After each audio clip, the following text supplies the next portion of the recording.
Jioni njema wapenzi wasikilizaji wa Radio Taifa, imetimia saa 12:30 muda wa taarifa yetu ya habari katika lugha bora la Kiswahili. Itula Lui anashikilia mitambo, Hortense Chibalonza anakusomea taarifa hii ya habari, na moja kwa moja taarifa kamili ya habari.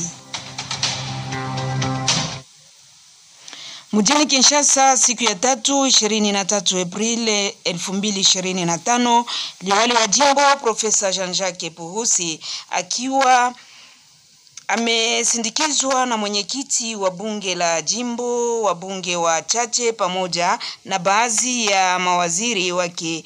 Alipokelewa na bwana Bruno Marquis, katibu wa mambo ya kibinadamu wa Umoja wa Mataifa nchini DRC. Mazungumzo yao yalijikuta katika tathmini ya hali ya kisiasa na kiusalama ya sasa katika jimbo la Kivu ya Kusini na hatari zake kwa mchakato wa mpito, mapendekezo ya vitendo vya mwelekeo mpya wa shughuli mbalimbali zinazofanyika katika jimbo la Kivu ya Kusini. Katika mawasilisho yake, gavana alisisitiza kuwa miradi ya maendeleo katika jimbo la Kivu ya Kusini ni lazima iendelee, na zaidi amegusia juu ya barabara RN30 ambayo inazidi kukarabatiwa, na ameomba ni wajibu kabisa kazi hizi ziendelee bila kusimamishwa. Meya makamo akiwa pia meya kwa muda tuwajulishe kwanza habari ya waziri jimboni anayehusika na miundombinu pamoja na kazi za umma. Alitembelea siku ya 4 tarehe 24 Aprili maeneo mbalimbali ya kazi. Alizuru moja kwa moja barabara kuu namba 5 tangu kwenye eneo la Rond-Point hadi Kalundu kwa kujionea jinsi kazi zinafanyika, kazi ambazo zinatekelezwa na shirika la ACK. Waziri George Kibonge Babingwa akisindikizwa na viongozi wa mashirika za kiserikali alirizika na mwendo wa kazi, anayo matumaini kama itaendelea hadi kwenye ukomo wake, na ndipo ameshukuru juhudi za rais wa Jamhuri Antoine Tshisekedi Tshilombo ya kudumisha amani na kuleta waziri jimboni wa miundombinu George Kibonge.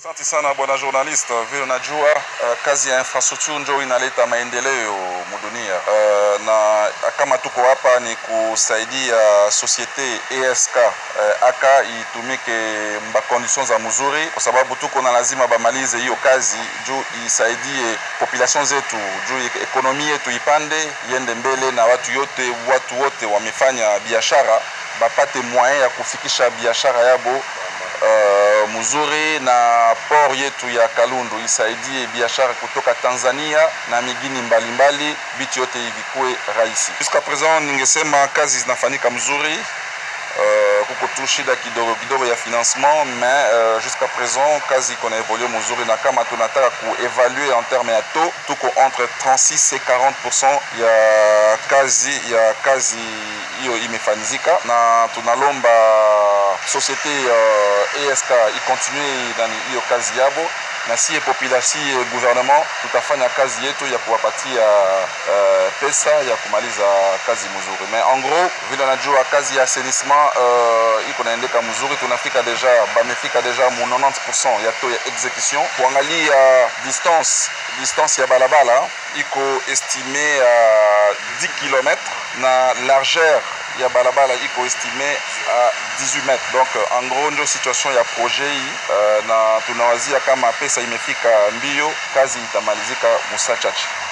Sasa unajua bwana journalist, tunataka mbele ya kwanza kuremercier president wetu rais wa Kongo son excellence Felix Antoine Tshisekedi. Politiki iko nafanya ya kuleta amani mkongo, na presence yangu hapa inaonyesha kama amani iko hapa. Ndio maana tuko natumika na society iko nafanya kazi yao, wakaaji wako nafanya kazi yao, inaonyesha kama amani iko. Lakini bon, vile unajua kulikuwa shida kidogo na leta yetu na FARDC tuna bandugu yetu wazalendo wako natumika pamoja na population juu ya kustabilize security yetu na mambo yote irudie safi.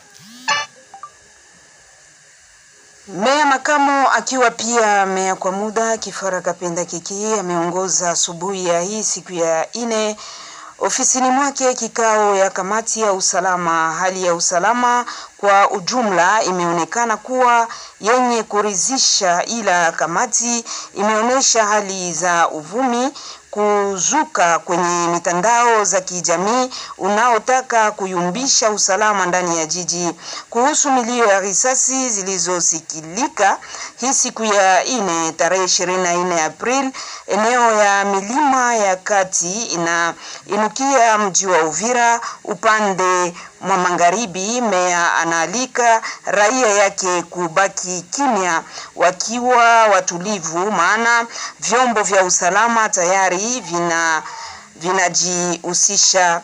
Kiongozi wa jiji amejulisha wanamemba wote wa kamati ya usalama ya kwamba kunakuwa na mpango dhidi ya makabila ziishio Uvira kwa lengo moja ya kuhudumisha usalama na kuishi kwa pamoja ili kupiganisha hali yoyote ile inayumbisha usalama katika jiji.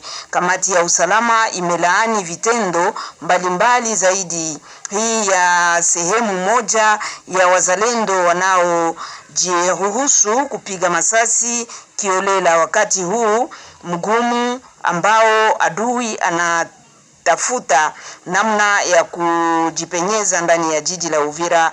Ombi ya wanamemba wa kamati ya usalama ni kuomba wazalendo wote wafikie kuongea usemi moja na kutembelea maoni moja kwa wakati huu mgumu ambao nchi yetu inapitia kwa ujumla na mashariki mwa nchi ya Jamhuri hii ya Kidemokrasia ya Kongo. Wanamemba wa kamati ya usalama wamejisifu kwa kurudisha uongozi ya ngazi kwa ngazi ya kupitia, pia kwa kuanzishwa kazi kwa vyombo vya sheria. Tujulishe ya kwamba baada ya kikao ya usalama wanamemba wa kamati ya usalama pamoja na wanamemba wa kufuatilia kwa karibu mambo ya magereza ya Uvira wamejielekeza kwenye gereza kuu la Uvira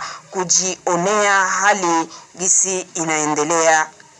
Jeshi la Jamhuri ya Kidemokrasia ya Kongo FARDC kupitia sekta ya operation Sokola ya pili kusini yenye makao yake hapa Uvira linapenda kuwatuliza wakaaji wa jiji la Uvira. Kwa mjibu wa Lutena Elongo Kiondwa Marke, milipuko iliyosikika Alhamisi 24 April katika vilima vinavyo inamia jiji la Uvira inahusiana na upangaji upya wa kimkakati wa majeshi yetu. Hii ni operation ya kawaida inayolenga kuimarisha uwepo wa vikosi vya serikali katika vilele mbalimbali kwa lengo la kutoa ulinzi wa hali yoyote ile, hali ya juu kwa jiji na raia wake. Wananchi hivyo wanahimizwa kuwa watulivu na kuendelea na shughuli zao za kila siku bila wasiwasi yoyote. Usalama upo katika jiji, amejulisha Luteni Elongo Kiondwa Marke. Hii ni RTNC inakutangazia hapa mjini Uvira.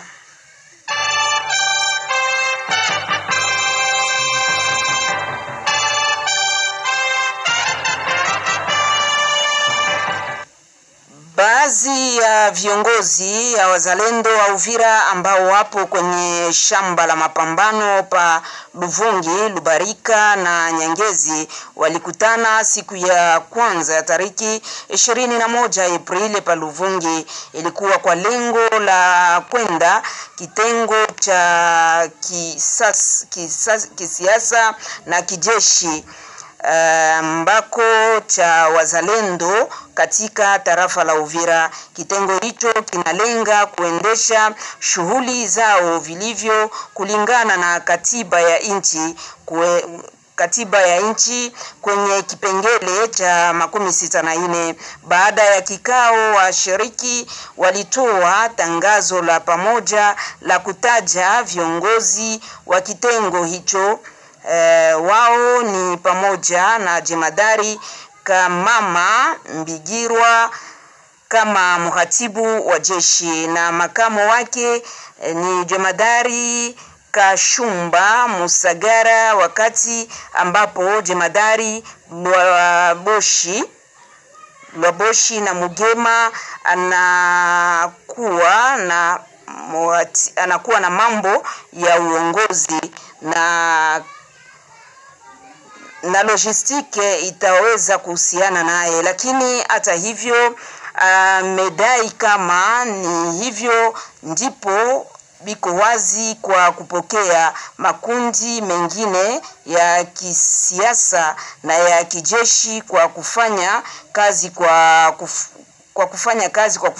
kuweza kufukuza adui.